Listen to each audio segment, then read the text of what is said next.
नमस्कार. आरोग्यशाहीमध्ये मी वैद्य भाग्यश्री आणि मी वैद्य नमिता आपलं स्वागत करतो.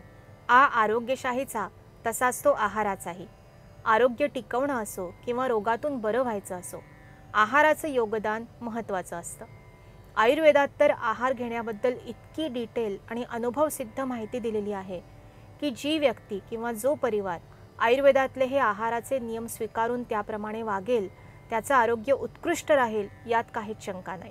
स्वयंपाकघर हे घराला घरपण देणारं असतं, कारण घरच्या अन्नामुळे फक्त पोट भरत नाही तर ते आरोग्य देतं, मनाला तृप्त करतं, घरातल्या मंडळींना जोडून ठेवण्याचंही काम करतं.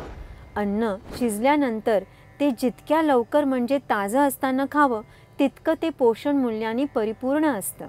तव्यावरची गरमागरम पोळी आणि पहिल्या वाफेचा वरणभात खाण्याचं सुख काय असतं हे आपण सर्वांनी कधी ना कधी अनुभवलेलं असेल. सध्याच्या हेक्टिक लाईफस्टाईलमध्ये असं जेवण रोज मिळणं जरी शक्य नसलं तरी आयुर्वेदातले हे 3 महत्त्वाचे नियम लक्षात ठेवायला हवे. एक म्हणजे अन्न पुन्हा पुन्हा गरम करणं टाळावं. सध्या चांगल्या प्रतीचे स्टीलचे हॉटपॉट अवेलेबल असतात, त्यामुळे आमटी भाजी तयार झाली की ती हॉटपॉटमध्ये भरून ठेवावी आणि जेवायला बसलं की डायरेक्टली हॉटपॉटमधून ताटामध्ये सर्व्ह करावी. दुसरा नियम म्हणजे अन्न तयार झाल्यावर ते शक्यतो 4 ते 5 तासांच्या आत सेवन करावं.